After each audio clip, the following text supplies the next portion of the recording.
பைத்தியக்காரனால் கிடைத்த வெற்றி. ஒரு நிறுவனத்தில் தலைவருக்கு தன் நிறுவனத்தில் சில தவறுகளால் 50 கோடி நஷ்டம் ஏற்பட்டு விட்டது. மிகவும் சோர்ந்து போய் அருகில் இருந்த பூங்காவிற்கு சென்று அங்கிருந்த பெஞ்சில் அமர்ந்தார். அப்பொழுது சற்று பெரிய மனிதர் போல தோற்றமுடைய ஒருவர் இவருக்கு அருகில் வந்து அமர்ந்தார்.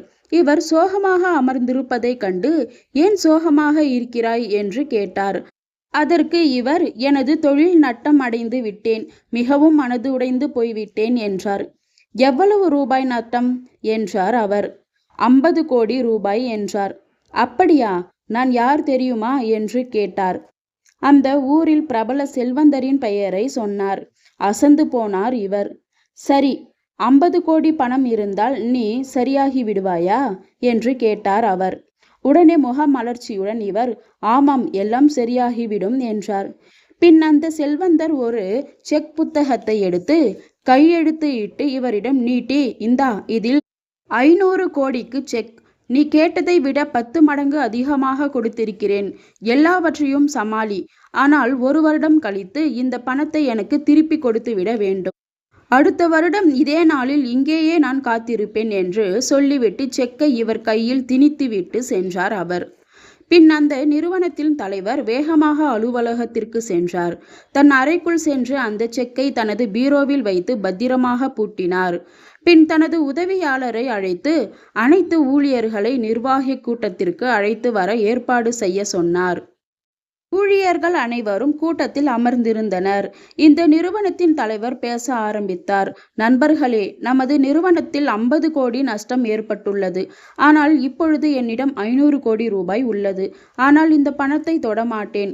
இந்த நஷ்டம் எப்படி ஏற்பட்டது, எதனால், எதற்காக ஏற்பட்டது என்று ஆராய்ந்து அதை கலைத்து நமது நிறுவனத்தை வெற்றிகரமாக செயல்படுத்த நீங்கள் அனைவரும் ஒத்துழைப்பு கொடுங்கள் என்று கேட்டுக்கொண்டார். பின்னர் வேலைகள் வேகமாக நடந்தன. தவறுகள் கண்டுபிடிக்கப்பட்டு கலைக்கப்பட்டன. மிக சரியாக அனைத்து ஊழியர்களையும் ஒத்துழைக்க வைத்தார். அவருடைய பேச்சு, மூச்சு, செயல், சிந்தனை, தூக்கம் அனைத்தையும் அவருடைய தொழிலை பற்றியே இருந்தது. மிக சரியாக 1 வருடம் கழித்து கணக்குகள் அலசப்பட்டன. மிக சரியாக 550 கோடி ரூபாய்கள் லாபம் ஈட்டியிருந்தது இவருடைய நிறுவனம். அடுத்த நாள் விடிய காலை அந்த செல்வந்தர் கொடுத்த 500 கோடிக்கான செக்கை எடுத்துக்கொண்டு அந்த பூங்காவிற்கு விரைந்தார். சென்ற வருடம் அமர்ந்த அதே பெஞ்சில் அமர்ந்தார். காலை நேரம் என்பதால் பனி மூட்டத்துடன் காணப்பட்டது.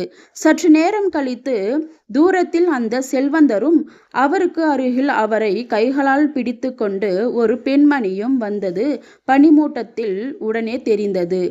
சில நொடிகள் கழித்து பார்த்தால் அந்த பெண்மணி மட்டும் வருகிறார். அந்த செல்வந்தரை காணவில்லை. இவர் சென்று அந்த பெண்மணியிடம், எங்கே அம்மா உங்கள் கூட வந்தவர் என்றார். அதற்கு அந்த பெண்மணி பதற்றத்துடன், உங்களுக்கு அவர் ஏதாவது தொந்தரவு கொடுத்து விட்டாரா என்றார். இவர், இல்லை அம்மா, ஏன் கேட்கிறீர்கள் என்றார். அந்த பெண்மணி, இல்லை ஐயா, அவர் ஒரு பைத்தியம், அதாவது மனநிலை சரியில்லாதவர். செக்கு தருகிறேன் என்று சொல்லி இங்கு வருபவர்களிடம் தனது பழைய செக்கை கிழித்து கையெழுத்து இட்டு கொடுத்து விடுவார் என்றார். ஒரு நிமிடம் அந்த நிறுவன தலைவருக்கு பேச முடியவில்லை. அப்போ நம்மால் முடியும் என்று நினைத்தால் நிச்சயம் முடியும், அதுவே நம்மை காப்பாற்றி இருக்கின்றது என்று நினைத்தார். முயற்சி செய்தால் எதையும் சாதிக்க முடியும் என்று உணர்ந்தார். இதே போல சூப்பரான ஸ்டோரிஸ் கேட்கணுமா? அப்போ என்னோட சேனலை சப்ஸ்கிரைப் பண்ணிக்கோங்க. அடுத்த ஸ்டோரியில் சந்திக்கலாம். பாய்.